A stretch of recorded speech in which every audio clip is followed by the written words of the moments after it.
A lot of wrestlers, when they do wrestling promos, they yell. Mm-hmm. Oh, don't Like, do that. Nsima, I'm going to smash you on August 31st. Beat you up with a chair or whatever. But Jake the Snake Roberts, he used to, like, whisper. That's Ooh. creepy. Yeah. He'd be like, when I get in that ring with you, it's going to be the biggest mistake of your life. And you'd be like, huh? But it would draw people. It would draw people in. I They'd be like, bet. what is he saying? Yeah. Everybody else would be super quiet. I remembered. Good strategy. Good strategy. I remember I would always be like, oh my God, I can't believe he put somebody in a bag with a snake. Like, that's gotta be the scariest thing I've ever seen in my whole life. Oh yeah, you take out a giant snake and put it on top Oh of my people. God. Yeah, that's terrifying. All of that wrestling is like before I got into wrestling. When I was watching wrestling, it was Stone Cold, The Rock, The Undertaker, Triple H. It was that era. And Kane. And Kane. Don't forget about Kane. Bruh, He was the scariest motherfucker. Dude. No, The Undertaker was the Yeah, scariest that's motherfucker. true. He gave me nightmares because he'd be like, great. Yeah. I would not sleep because of that motherfucker. So I started like really Terrifying. Yes. really watching the WWE when he was American Badass. When he was like coming in a Harley and like, dude, Yeah, the Kid Rock song. fuck, so sick, dude. Oh my God, so good. That was like the SmackDown era. So the Rock and Sock connection. At that point, Stone Cold was like hurt the whole damn time. What year was this? The Rock and Sock connection. It's so good, dude. I love Mankind, it. yeah, with the fucking puppet. Socko. Dude, oh my God, God, so that many. was good. That was like so 1999 or something. I That's don't know. amazing. About, yeah. 2000 Probably something. early 2000, late 90s. What's the yeah. name of the King guy with the dreads? You guys know what I'm talking about. He was King something. And he had dreads, like long dreads. He was super jacked. Long dreads. I'm kind of thinking of Booker T, but you're not talking about Booker It's not T. Booker T. No, it's not Booker T. I don't think Farouk, that was Who had long dreads? I don't remember anybody with long I'll dreads. find him. Hopefully somebody in the chat room can figure it out. Let's see. That wrestling Oh was yeah, sick. yeah, okay. It's this guy. What the fuck's his name? What's the name of this guy? Oh, that is Booker T. Oh, what the hell? What? That is Booker T. Damn it! Oh, shit. Okay, it was Booker T. Yeah, See, Booker T did it have was pretty Booker long T. dreads Yeah. after a while. I guess Yeah, I didn't you're right. really recognize how long they got. So right around where I stopped watching was when they combined the WCW yeah. and the WWF. Mm. That's when I stopped watching. Not because I hate WCW, because that shit was amazing too. And then Rob Van Dam and all those fuckers from ECW, like, oh They all came in. yeah. But that's just, I don't know. Maybe I just got a little bit. I too gotta old. say, the sickest move is the choke slam. Yes. When I was in Utah, we were just filming some stuff for the Steak Shake. Hurts. There was a dude there that was 6'9", and he was like 440 pounds. He's a Oh. strongman competitor. Jesus Christ. He just looked like a giant wall. I mean, he was just fucking huge. And the whole time I'm just thinking, this motherfucker's going to choke slam me with those giant ass hands. He's going to grab me by the throat like the Undertaker would do to people. And he's just going to pick me up and just slam my fucking ass on the ground. Oh, jeez. But luckily he was nice and he didn't do that to me. That's good. Yeah. Whenever I see large, like very tall people, I just keep my distance. I Yeah. just watch them and keep my distance. They brought in all these people that were huge. I was like, I'm supposed to like interview these people on how they like the taste of the Steak Shake, and I'm gonna have to stand on like, I have to stand on a ladder or something. Shit. Like, this isn't very good. Damn, and I can't stop thinking about wrestling now, because I We're all remember hyped up. when The Rock started doing movies, he always had some form of that choke slam in the script. Oh, Like yeah, he would yeah. choke slam somebody, and you're just like, oh, where's the elbow? Oh wait, that was wrestling. Yeah, he would give somebody like a rock bottom a lot of Yeah, times. there you go. Yeah, not choke Yeah. slam, rock Yeah. bottom. My Yeah, bad. which is kinda Silly me. similar, yeah, Similar, but Yeah. What's that? Okay, so there's a Scorpion King, but there was this one movie where Oh, he yeah, Scorpion King. he played this dude and Rundown? Rundown. That was so good. I've seen that movie like 4 times. when I was have younger. It you was- guys seen Be Cool? No. Holy shit. So it's like kind of like the like Get Shorty Part 2. So I guess you don't have to watch Get Shorty, but watch Be Cool. If you watch Be Cool, it will make total sense why The Rock is so fucking successful, because he is great in that movie. He is so funny. He basically plays like the muscle Oh for God, he has an afro and a. That's so Dude, funny. he kind of plays Oh. like the muscle for Vince Vaughn, and he's a rap producer, but I'm not gonna spoil it, but he's That's him in that. Oh, dude, he's no so way. it's the I never seen that. I've John never seen Travolta, what's her name, Uma Thurman. Oh, Dude, hey now. Yeah, dude, Uma Thurman, Kill Bill. if I could have any recommendation that you ever follow through and watch, it's going to be this Be movie. Cool. Be Okay. Cool is so good. So I didn't know you were watching that much wrestling. When I was younger, yeah. I think we all, But everybody. that was called the Attitude Era, right? My That wife. was right before I started watching. Yeah. You need to ask April about this. Oh God. My wife and April watched a match between, I think it was Triple H and Mankind. Maybe it was just it was just Triple H and Mankind, and Mankind gave Triple H like a backdrop, which is a move where you like the guy goes to like do something to you, and you like kind of throw him over your shoulder, and the guy like lands on his back. So they did this outside the ring, and Triple H landed on a pallet, and the pallet, the wood from the pallet, spiked through his boot and through his calf. And these two guys killed each other for another like 30 or 40 minutes. I mean, this was, wrestling, there's a lot of stage stuff and things like that, but this was a piece of wood that jabbed right through his calf, and they finished the match. They beat the hell out of each other. But the greatest thing is that my wife and my sister-in-law, April, they watched the whole thing, and they had their jaw hitting the ground the whole time. I love They're it. like, this is fucking amazing. Yeah. They're like, if you ever showed anybody a wrestling match, don't show them any of the boring shit. Like, show them this match right here. These guys are killing each other. I haven't seen that match, but that just sounds, damn, like, how do you go through that? Must be painkillers. Yeah, it must be something, Must right? be something. Yeah, unfortunately. But Of just being a man. There was another match, too, that was a three-way. Can I get hey now? Yeah. There was a three-way match, and Kurt Angle was in it, and he got a concussion. And they took him to the back, and like he literally had a concussion. It's not like part of the wrestling angle. He literally was really fucked up. And the way that the match was scheduled, they got the three guys involved, and so there's like a certain script that's like you're supposed to follow. Now there's not the third guy. So the other guys, like, they go through a lot of the stuff they're supposed to go through. And Kurt Angle comes back out and helps finish the match just because, like, that was the... Oh, damn. They kind of needed him, yeah. And so not the smartest thing to do probably with a concussion, but he went back out there and finished the match. It was pretty wild. Dude, I remember him and Jericho had beef. That was hilarious because Jericho was just like a silly shit-talking guy. And then at that time, Kurt Angle was like super square, Olympic wrestler. And it was just such an awesome fucking little like beef that they had between each other. What year did Cena get in? Because I didn't watch it. I didn't watch any of it, yeah. Yeah, he came in a little bit later. He was still training at that time. Damn. Getting himself prepared. Yeah. What you sipping on, Nsima? Some coffee and some raspberry elemente. Raspberry. Elemente! I had some chocolate element this morning with some chocolate steak shake with a cold brew coffee. You deviant. And it was so good. Oh, that And then I sounds came in delicious. here and benched like a motherfucker. I'm gonna 5 save plates. this for later. Yeah, that 5 plates was fucking crazy. I haven't seen you Yeah. move that in a minute. It's Yeah, good. I'm bringing that strength back around. I Let's love go. it. Yeah, I had orange salt this morning for my workout. Yeah, don't be sleeping on that orange one. It's That one's so good. I like that one for multiple reasons. I like it for like breakfast. It reminds me of having an orange juice for breakfast when I was not eating too You well. think they're going to make an eggplant one? Let's not even. What it'll taste Is eggplant like? a fruit? Will it taste like? Will it be? It's salty would make sense, right? If it's just a little bit salty, they could just Maybe creamy. creamy and salty. Oh, gross. Yeah, but I think the one thing that's cool about if y'all get that one, that was a kind of deep cut. This drink tastes like nuts. Why does it taste like salt? Oh yeah, A little a salty. little sweaty. What I was gonna say though was like electrolytes is the one supplement that you really like feel the difference. That's why I end up like forgetting to take certain supplements like vitamin D and stuff, even though it's great for you because I don't feel it. Right. Like creatine, I don't feel it. But I drink coffee. I make sure I don't forget my electrolytes because I feel different when I'm not hydrated. So Yeah, when you don't have it, you're like, I fucking made a mistake. or what do That I need? feeling. Like you're like, oh, I didn't take my electrolytes today. Like you Right. feel that shit, man. Yeah, try to substitute it with salt, and it is not the same. 1,000 milligrams Yeah. of sodium, 300 potassium, 60 magnesium. Fucking great combo. product. Absolutely. To pick yours up, head over to drinklmnt.com/powerproject. No code needed, but I think they're still offering a free element recharge pack at the time of this recording.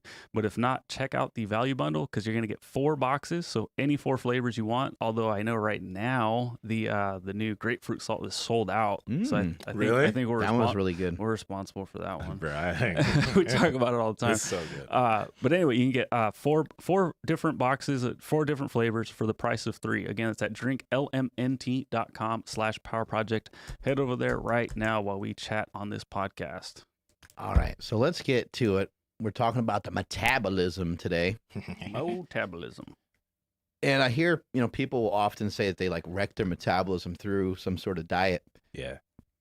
My issue is a lot of times these people aren't really like people that are trying to get on stage, do a show. And then also just for this entire show, let's put aside, anyone that has an eating disorder, because some, people that take it that far, obviously, you would run into a lot of health implications. So we're not talking about people that have issues with that, but we are talking about people that want to lose fat, that do want to be in better shape. And sometimes they maybe go about it the wrong way. And then just sometimes they'll say things that I think aren't really true, but maybe they're identifying with it because they got it from somebody else. They'll hear a competitor say, oh, I did this diet and it messed me up and it screwed up my metabolism. My metabolism is now broken and it's harder for me to lose body fat now. What do you think of some of that? Well, I mean, a lot of it does come from competitors, but like the you know what? Nah, I'm not going to go there just yet. When you go on any type of caloric deficit or any type of diet, your metabolism will slow down, and that's not a bad thing. It's part of dieting. Like there are a few parts of the metabolism that we should pay attention to. There's obviously the basal metabolic rate, which is the amount of calories your body burns at rest. There's NEAT, which we've talked about a lot, but that's non-exercise activity thermogenesis. So like you guys notice I move around a lot. We stand, we're usually fidgeting quite a bit. That's part of NEAT. It's the calories you're burning that you're not really paying attention to because you're a mover or you're not. But when you go into caloric deficit, typically a lot of people, their NEAT goes down, right? So you stop fidgeting, or you find that you want to sit more, or you find that you want to be off your feet more. And it's a natural way for your body to be like, oh, well, we're not getting enough calories. Let's slow things down. There's the calories you burn during exercise. So exercise activity thermogenesis, and there's thermic effect of food. But when you go into caloric deficit, your metabolism slows down. And I think one thing that a lot of people need to pay attention to, especially people that are listening, if you're just trying to drop a few pounds or drop a little bit of body fat, a lot of people try to go into too harsh of a deficit. So let's say that their metabolism is at a maintenance of 2,000 calories and they go to 1,200. Right? You'll drop pretty quickly, but your metabolism will also slow down. You won't burn as much calories during working out because you're not taking enough food. And you might hit a plateau quick. So what happens when people usually hit a hard plateau is they're like, I'm not dropping weight at 1,200 calories. I got to decrease more. I must have metabolic damage. And that's not necessarily the case. Most people don't have metabolic damage is a thing. And it's not something that you can't get out of. You can get out of it, but I think more people think they have that than actually have that. I agree. I think that it would take a long time to induce so much damage that it's hard to reverse your way back out of it. And I think a lot of times what I'm seeing is somebody will say, man, that didn't work for me. I really messed myself up, which is a good observation, meaning like, and they'll say the diet didn't work for them, but I would like for people to reframe their thinking a little bit more and think about, what was your goal when you were on the diet? Your goal was to lose some weight. Did you lose some weight? Did you achieve that? If you did lose some weight, then the diet actually did work for you. When you say it doesn't work for you, maybe it's something that you don't wish to follow any longer. And that is a concern. That is legit.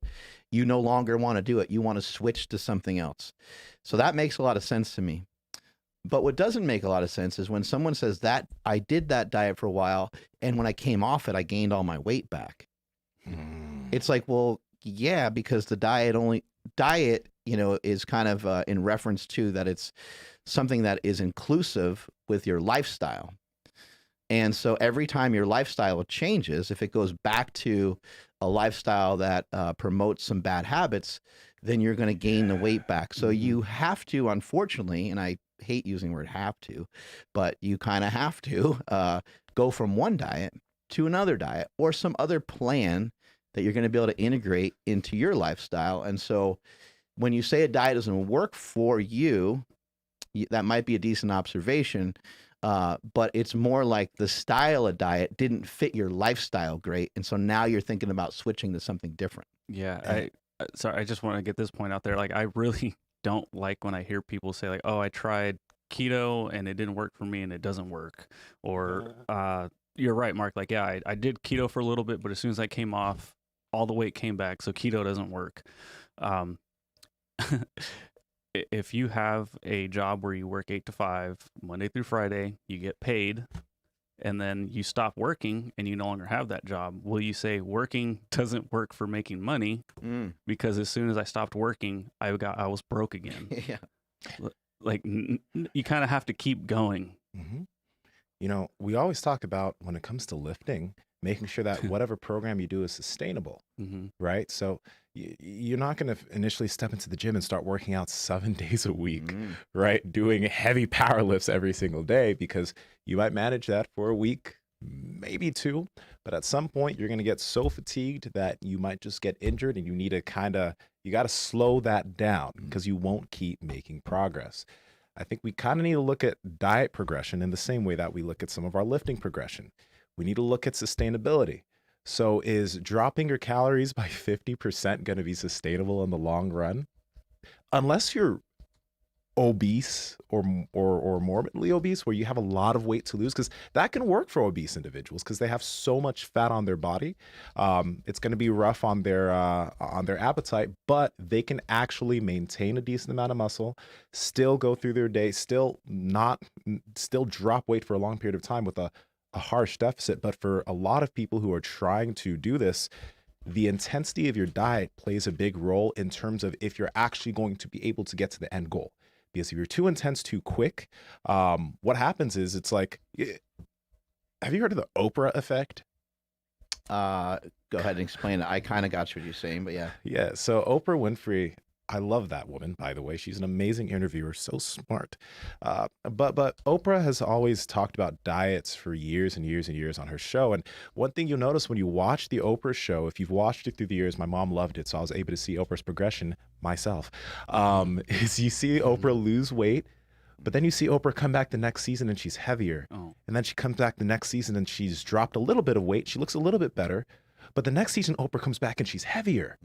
And what happens is that when you go into an intense dieting phase and you do harsh caloric restriction, okay, your metabolism slows down, but you hit a plateau. And most people, they're like, the diet didn't work. So immediately, like you mentioned, they go back to their old habits and they start eating maybe what they're eating before. And because they had such harsh caloric restriction, now their appetite's crazy. So they start binging a little bit here and there and eating excess calories on certain days. And they gain a lot of weight back, but now they gain a lot of weight back with a slower metabolism. They gain even more weight, but then they're like, let me diet again. So you diet again, they lose a little bit of weight, but then the diet doesn't work because they did a harsh caloric deficit. They gain too much weight back. And it's a cycle heading upwards. It's not metabolic damage. It's just you don't have good dieting habits. That's all. And it can be easily fixed if you take a more moderate approach. I like what you're saying there a lot. And you mentioned your metabolism slowing down. So let's stick on that a little bit longer, and let's figure out what that means. So you mentioned the thermic effect of food. So you take in food, it takes a certain amount of energy for your body to assimilate, break down that food, and I guess turn it into energy, right? Yeah. Protein is a little bit harder for the body to utilize as a source of energy. So the thermic effect of protein is different than some of the other macronutrients. And so I think that one thing could be stagnant. So if you get in and you take like Oprah, for example, if she got in adequate amounts of protein, I don't know what she was doing with her calories. If they were plummeting down really, really low, then maybe she still would have lost muscle. And every time she gained her weight back, maybe she would still gain body fat. But if the protein was staying true and staying around 1 gram per pound of body weight, she probably would have been able to sustain that. Is that right? Probably. And that's the thing with a lot of people, especially with celebrities. A lot of celebrities get on fad diets. So you got to imagine the type of dieting that like she was promoting at the time sometimes was like no carb dieting, very low protein type dieting. A lot of at the time it was low fat too in that generation. And they were demonizing fats and they weren't eating a lot of protein. So you got to imagine those were probably the types of diets that she was trying to do. I didn't hear fat-free-ish diet. Yeah, yes, real low fat was demonized hardcore back in the day. So you got to imagine probably wasn't doing a crazy amount of resistance training. And again, a lot of those people, it's lose weight fast, especially within that type of culture, celebrity culture. How can we lose as much weight as possible as fast as possible? And when you try to lose as much weight as you can fast, well, you end up doing very intense restrictions that you can't sustain. The rough thing about that is like you notice this in a lot of people who do shows. So people that do bodybuilding shows or bikini shows, they'll do some caloric restriction and maybe they'll diet for 16 weeks or whatever. And then after they get off, right, you're supposed to gain body fat back. But since they've been restricting their calories so hard for such a while, they have a problem with being controlled as they start eating more food. So they have a lot of sessions of binging. They have a lot of sessions of just uncontrolled eating. And a lot of them gain a lot of weight back very quickly. You see this a lot within that realm. But the other problem is that these athletes, they like to do shows all the time. So they'll gain a lot of body fat back, they'll gain a lot of weight back, but then they'll try to diet again really quickly. This is a problem because if you are in a caloric deficit, and there's kind of a rule of thumb whenever dieting, if you've put yourself in a caloric deficit for 6 months and you've gotten kind of lean in that period, you ideally want to give yourself about almost, like, let's say, almost double that time to just be at a normal place where you're not restricting calories hardcore, so that when you cut again, you'll have a successful cut, right? But most people, they'll cut for 6 months, they'll come out of it, they'll binge, they'll gain a lot of weight back, and after about 3 months, they'll try to cut again.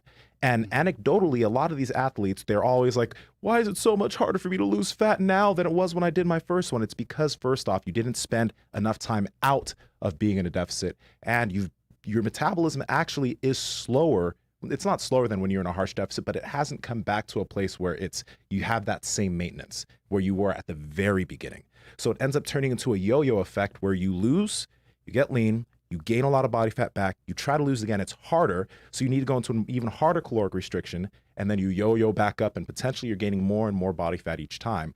Whereas if you were moderate with your approach, you gave yourself time, and then when you put yourself at maintenance, you stayed there for a little bit, you would be okay. But most people don't give themselves enough time out of the diet for them to actually be able to have successful long-term weight loss. This stuff gets to be a little tricky because there's something that's referred to as the honeymoon period. When you're doing any diet, a lot of times the diet, as long as it's followed, will work pretty well in the beginning. It will work for a couple of weeks at a time. So this is the reason why you might want to try to switch things up a bit. There's some evidence and there's some proof that carbohydrates are a little bit more effective when used sparingly. But when you don't use them at all and you get into like a keto realm, then you need to kind of take your time to allow those carbohydrates to be effective again once you start consuming them, because your body's just not used to them at that point. And there's still a lot more research that needs to go on to have a better understanding of that. But basically, it's kind of a use it or lose it type of deal. And for myself personally, I've just learned that I don't need that much carbohydrates for me to, operate well, for me to lift heavily and things like that. And I think one thing I hear happening often is people will use the word need. They'll say, I have to have this before I train because, I need that supply of energy. And what we learned through fasting, and sometimes fasting is not always the right move, but what we learned through intermittent fasting and through people doing some extended fasting is it doesn't appear that you need to have food necessarily right before you work out. We have something called glycogen stores, and a lot of times you can have access to that energy even if you ate it 6 hours before or 8 hours before. And I would even argue and say that the thing that you eat 30 or 40 minutes before your exercise, I don't even know how available. I mean, I'd like to see more research on that because I just don't even understand how it could be available so quickly unless you had a really fast-acting carb, like something like some form of liquid or something like that. So, I think that it's interesting because I think that people are kind of consistently thinking they need to do this, they need to do that. They'll think a cheat meal is going to rev up their metabolism. They're like, I need to do that once a week. I need to overeat.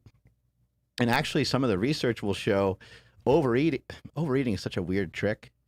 Over-consuming your calories doesn't really satiate you the way that you would think. It actually will set you up for the next day to where you're romanticizing the next day about eating those same foods and overeating once again. And it can be helpful. I don't want to say that it's not helpful, but it can be helpful to overeat here and there. It can be helpful to eat some things that are off plan here and there. But just recognize those things are going to be kind of dancing around in your head the next day as well. And you have to fight them off for about 2-3 days, and then you're good again. And then you'll find yourself, as Nsima is pointing out, you'll find yourself better off than you were before. So you go on a strict plan for a while, you follow it, get yourself super lean. And then there's going to have to be a time where you're on a different type of plan with some different goals. That's why, because the question about cheat meals always comes up. There's a few ways. I think cheat meals are useful, but you got to be smart with it. When a lot of people approach cheat meals, it's usually not just a cheat meal like we've talked about before. It's like a cheat day, right? Where they end up eating an excessive amount of calories. Anybody ever have a cheat weekend? Yes, I have. Tahoe. Hey, now. Tahoe was a cheat And it weekend. usually starts Friday night, then it goes to Sunday night / Monday morning. You know the funny thing? Okay, so peeps, I went to Tahoe recently, and I had all-you-can-eat sushi 2 nights in a row, and I came back 11 pounds heavier than I normally am. Damn. 11 pounds heavier. So the scale was at like all man, all 252. muscle, Still look shredded. all carved up. Actually, no, my feet were swollen. I was trying to make it sound good. No, my feet were, I told you guys, I couldn't put my foot in my shoe the right way the first day Oh after my all you can eat God. sushi. I'm like, this is a wide shoe. Why can I not fit my foot in here? Bro, you got 2 feet. You got 2 guys right here. I mean, we will Yeah. gladly rub your feet. Thank you. I mean, if that's what you, yeah. That's Let's what, get oh, it. shit.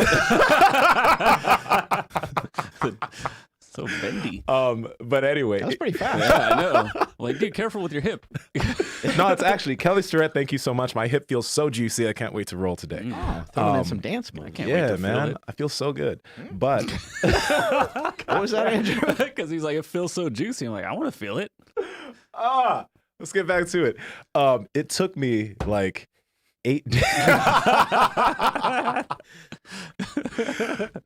It took me 8 days to get back to normal. Friday was the first day. This past Friday was the first day that I had a normal weigh-in. And you did cardio every morning to get rid of it, right? No, I didn't. I didn't. No. See, that's what a lot of people will do, though, right? Yeah. And then maybe even in that process, which is, it's only a couple days, maybe that's not a smart thing to do. Yeah, no, it's not a smart thing to do. That's the thing. Like a lot of people have these, it should be just a structured cheat meal where you have a healthy amount of something that you haven't had for a while to just give you a taste, even though sometimes that can be dangerous. But most people turn it into too much. Then they're like, oh, I got to do cardio for 2 days to try to burn this off. And then it turns into just a nasty, vicious cycle. And you don't want to be trying to do extra cardio to burn off something you ate a few days before. That's why you kind of want to structure it in. Like if I do something like that, I'll usually fast before I have that meal, or it'll just be in a way that I'm not trying to work something off. Let's just give people a little scenario. You know, you're doing jujitsu, you're lifting, you're doing these kind of like pretty intense, like kettlebell workouts sometimes. And I'm just going to guess that you consume somewhere between 3,000 and 4,000 calories a day-ish. 2,500 to 3,500. Yeah, you don't really track it, but somewhere in there all the time. What would happen if you just aggressively went on, like, let's say 1,500 calories a day and you started to do some like morning cardio? That'd be bad. That'd be bad because, okay, so 1,500 calories a day. We already talked about non-exercise activity thermogenesis, right? That's all your movements around during the day. Your body's smart. I'll just stop moving as much. Y'all see I fidget a lot. Like during the podcast, I'm just doing shit like this. My toes are over here. I'm getting like my tendons and I'm doing a bunch of stuff. I wouldn't be moving nearly as much. So that's one thing that would slow down. When I actually work out, my calories that I burn during my workouts would be lower because I wouldn't be able to work out as intensely. So I wouldn't be burning as many calories. Your workouts might start to really suffer, especially over a period of time, right? My strength will suffer. I'll probably lose more muscle mass because I'm not able to maintain as much muscle because I'm eating in such a harsh deficit. I drop some fat after a while, but once my metabolism kind of catches up to that deficit, I'll be hard stalled for a minute. I won't feel good. I'll have lost some muscle, and the only things I could either do are do more cardio, try to actively be more active in terms of the day, stand more, etc., or take my calories even lower, and that's not something that's sustainable. That's why, like, again, it's much better to do like a 10 to 20% deficit, work there for a minute, see how long you can work that out, maybe go into a little more of a deficit over time, take a diet break here and there, or come back to maintenance for a week or two, and then go right back into it. If you give your, the benefits of this is that you will maintain more muscle over time. Your workouts won't suffer over time. And the diet won't feel like too much of a diet until you start getting really, really lean. So in general, I think a lot of times when we talk about someone having like a busted metabolism, or, that diet, really messed up my metabolism, now I can't lose weight anymore. What we're really talking about is, we're not totally saying it's total bullshit, but most of the time, unless you're competing, unless you're somebody who's really, really restricting your calories and exercising a lot, we agree that those people could potentially be overdoing it. But in general, we want to try to find a better way to send more positive signals to our body. So what are the positive signals that we need, in a given day? We need to show our body like, hey, we're going to expend some energy. But we're not going to go crazy with expending energy. We're not going to run, 17 miles every day. We're going to expend energy in some reasonable ways. And also another signal that we want to kind of send to our body is we want to tell the body, let's promote gaining muscle mass. And the way that we do that is by hitting the gym and doing exercises that are, that utilizing resistance training to our advantage, getting some resistance, getting some good muscle tension. We don't want to necessarily overdo that. We don't want to underdo that. It's heavy, but it's heavy for you. It's not heavy in comparison to anybody else. We want to basically kind of disrupt our muscle protein by exercising, by lifting weights. And then we also want to feed that protein through our diet, through nutrition, through making sure we consume enough protein each and every day. Another signal that we want to send to the body is we want to make sure that we're not doing things that are going to really challenge our progression and that are going to be disruptive towards us being able to release fat and us being able to hold on to muscle mass. So therefore, we have to also make sure that we consume enough fat calories every day so that our hormones aren't all jacked up. This will be, I think that this is where most people are probably running into problems. Male and females that are dipping down in like 30 grams of fat a day. I think that for sure is a great way to kind of make sure that you're screwing things up a little bit. Maybe even fasting too often, because fasting would be 0 grams of fat for the day, right? So you have to be cautious. And some of the stuff Nsima was saying there is like, if you're not giving yourself enough energy, then your energy output won't be nearly as good. And so we need a good energy output every day in order to be able to get the proper signals to our body. We need to show the body and tell the body, yeah, we're going to expend some calories every day doing some things that are in our best interest, walking, maybe some sprints or something like that. But we're also going to be lifting some weights here and there to help promote muscle mass.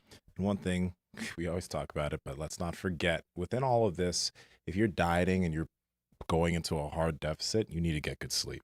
You absolutely need to get good sleep, because if you're getting minimal sleep while you're putting your body under stress and you're dieting and you're trying to work out, you won't last long. You won't last long at all. You will have more cravings. Your ghrelin will increase. Your leptin, you're going to be a human trash compactor. And you'll think the diet's not working or this diet's not good for me. But if you're not getting good sleep, you're already setting yourself up to have massive failure. Another thing that we kind of mentioned off air is when you go into a diet, okay, caloric restriction is a stressor in and of itself, but now you're working out while you're calorically restricted. And when you start getting really lean, if things get very intense, you might literally feel more and more stressed out. We know that you get more stressed, you have an increase in cortisol. And one thing that a lot of people that they do shows a lot, etc. Some people, when they hit a sticking point, as far as their diet, they might hit a sticking point for a minute. There's a few ways to go about it. Some people come and they do a diet break, so they bring their calories up. Maybe they stay there for a little bit, and that works sometimes, where you bring your calories up by 30% or something, stay there for a week, and then bring it back down. You'll start dropping again. But one thing that is actually really beneficial, and I've had somebody do this, where like just don't work out for 4 days. Don't work out. Don't go to the gym, and just bring your calories up by like 40% just for a few days, because they were really freaking stressed. Actually, I have someone I'm about to do this with because I can tell. But within those 4 days, they dropped like 8 pounds. Damn.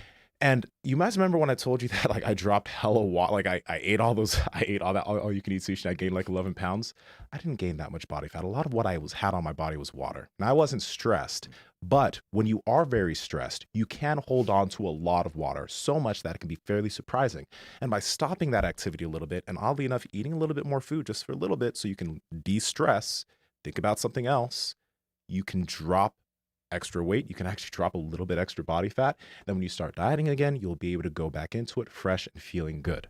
And do not de-stress yourself with fucking bullshit food. Don't go binging. Ooh. No, that's not what we're talking. No, I'm happy you said that. De-stress yourself by going to the beach. De-stress yourself by walking in the forest. De-stress yourself by going on a walk with your wife or your daughter or son or your dog, or, you know, find something. Like some of these things, I mean, they're so much more powerful than food. Yeah. They really are. They're way more I know, like, I love food. All three of us fucking love food, and we want to get down on some Chinese food. Yes. Or go down. We want to go down on Chinese on food. it. Yeah. Yes. Yeah. Pleasure it or pleasure Chinese. ourselves. What are you doing? But Chinese food. Anyway, we do have to still do that podcast where we eat all that junk. Yeah, we do. I'm gonna bring in. my I keep God. forgetting to bring in some Spanish rolls, man. I'll bring him on our next podcast. I changed my no. mind. Eating bad food is way better than being like on a mountaintop and overlooking a sick view. With the championship belt. Yeah, we don't need that. We did have. So I was telling This people show sucks. who don't listen to us, but we do have questions, and I wanted to save them for the next podcast, The Q&A. the Q&A Sunday podcast. But it goes in line with what Nsima was talking about, and a name that I'm not going to be able to pronounce. But they asked, what are your thoughts on walking all day to achieve a caloric deficit? And then another one from an awesome handle, Sweep the Leg. He has the Cobra Kai logo and everything. Nice. It's fucking Damn, sick. bro. Sweep the leg. I know. What about not dropping calories and just upping more sauna? 1 second. Not dropping calories and upping more sauna. Yeah. And then the other one's kind of similar, but just walking and to get yourself in a caloric And you deficit. say that person's name. They deserve to be said on air. Sweep the Leg. No, not sweep the leg. The one before first that you one? couldn't say. All right. on Well, air. you're going to have to pronounce it. I'm going to spell it for you. Oh, where'd it go? Ah, no, I lost it forever. No, there it is. HJALTIS. just Jaltis. Jaltis. I don't know. Well, Sounds sorry. HJALTI space S. I'll just say Jaltis. All right. Well, Sounds that's- close see, It's enough. probably wrong, but That's it's who fine. that is. See, Increase sauna or Walking. walk all day. Walking often can really be helpful and useful. And I think just maybe rather than like walking all day, just promote, try to do things that promote movement in whatever fashion that you can. Trying to think that you're going to walk like literally all day is probably asking a lot of yourself, but maybe you can make time to walk when you're listening to some podcasts, and maybe you can walk almost 2 hours every day. That would be tremendous help to help burn some calories. Absolutely, man.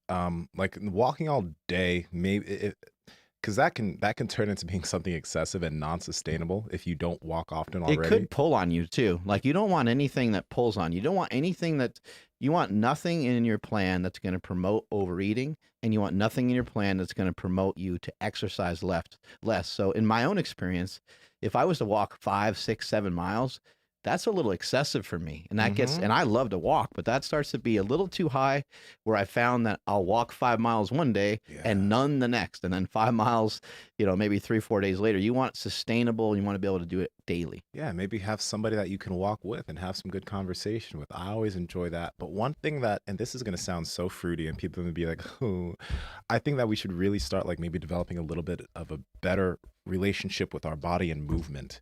Like a lot of people just sit like really, when you work, you're forced to sit all day, right? But if you can stand at your desk, right? Have some things maybe in your office where like you have maybe one of those Kelly strap ball things under your foot, and you're just doing some movement. Because like if you can get into the habit of just moving more, where it doesn't become something you're thinking about, but something you just do.